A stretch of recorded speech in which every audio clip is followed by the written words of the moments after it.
Terapkanlah ini di dalam kehidupan kamu. Mempersembahkan audiobook The Magic of Thinking Big, Berpikir dan Berjiwa Besar, karya David Jechuar. Bangun kepercayaan dan hancurkan ketakutan.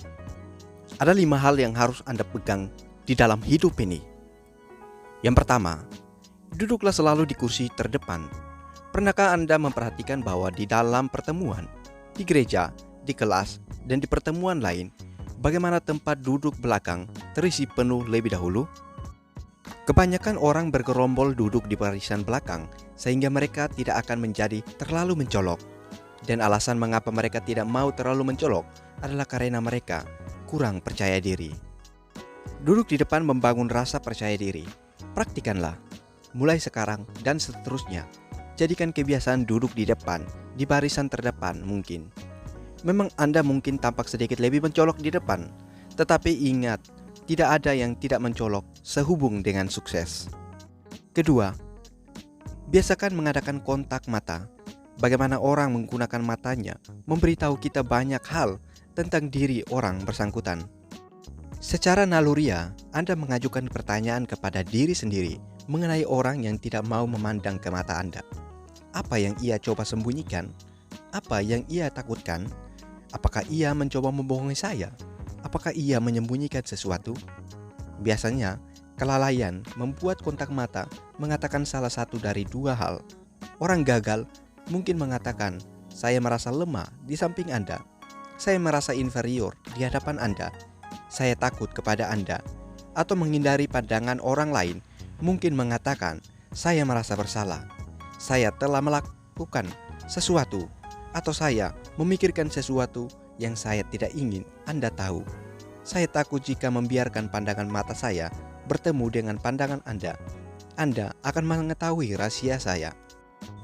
Anda tidak mengatakan sesuatu yang baik mengenai diri Anda ketika Anda menghindari kontak mata. Anda mengatakan, saya takut, saya kurang percaya diri.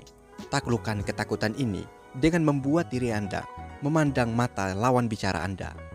Memandang mata lawan bicara mengatakan kepadanya, saya jujur dan tulus. Saya percaya akan apa yang saya katakan kepada Anda. Saya tidak takut, saya percaya. Buat mata Anda bekerja untuk Anda. Arahkan tepat ke lawan bicara Anda. Ini tidak hanya memberi Anda kepercayaan diri. Tindakan ini membuat orang lain juga percaya kepada Anda.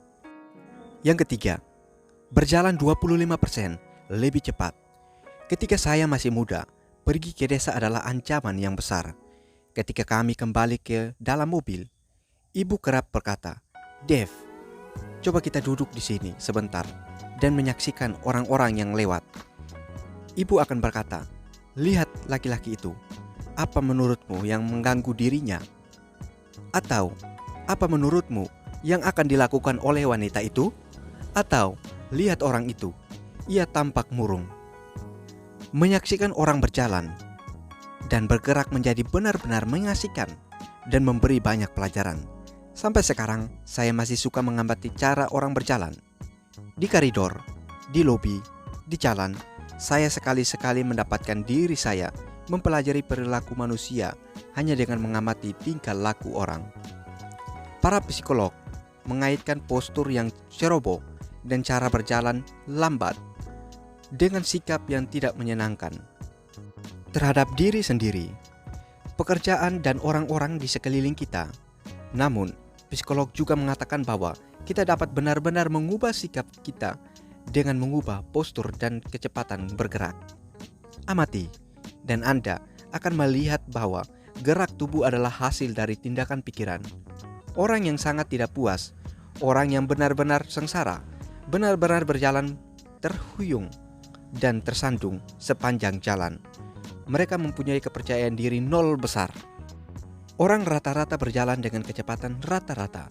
Langkah mereka rata-rata. Mereka berpenampilan, saya tidak benar-benar terlalu bangga akan diri saya sendiri.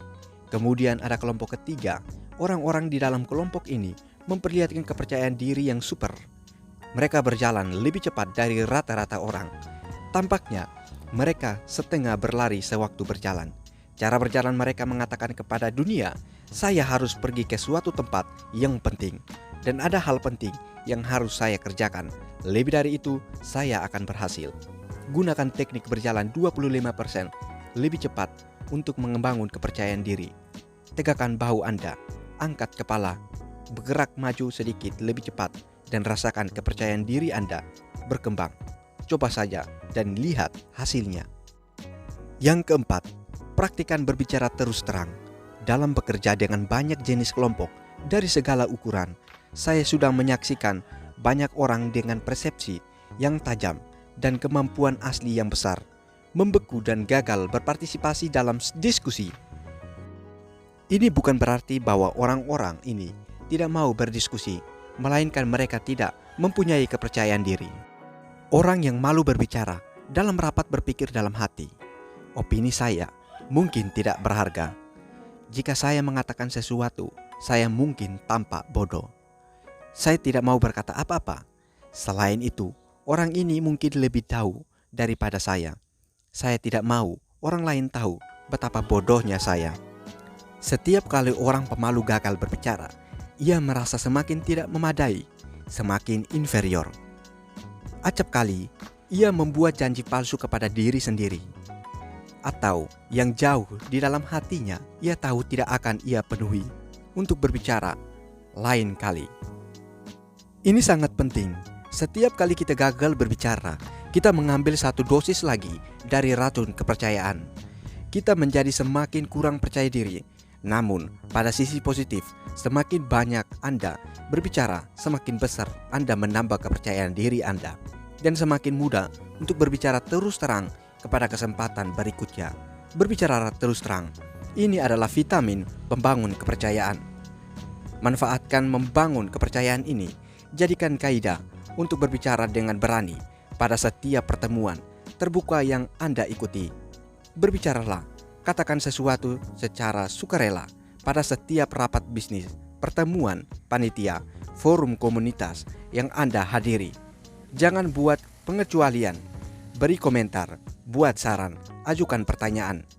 Dan jangan menjadi orang terakhir yang berbicara. Cobalah menjadi pemecah ketakutan, orang pertama yang memberi komentar. Dan jangan kau pernah khawatir akan tampak bodoh.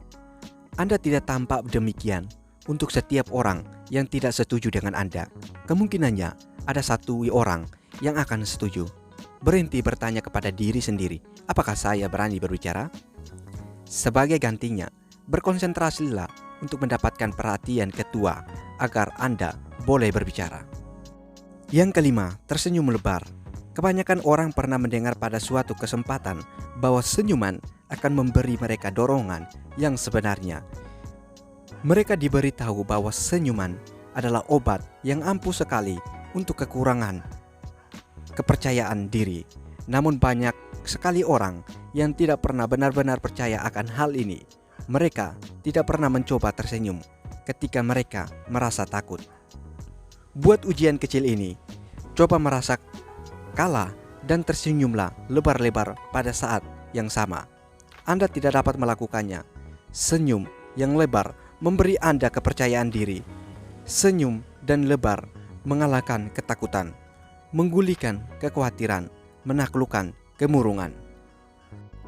Dan senyum yang sebenarnya mengajarkan lebih daripada sekedar menyembuhkan perasaan Anda dan tidak enak.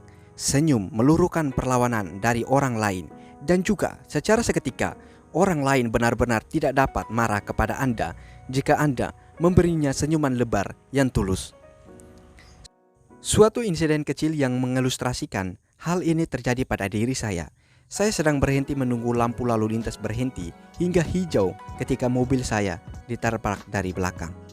Pengemudi di belakang saya agaknya terlambat menginjak rem dan akibatnya bemper belakang mobil saya miring. Saya melihat ke belakang lewat kaca spion dan melihatnya turun keluar.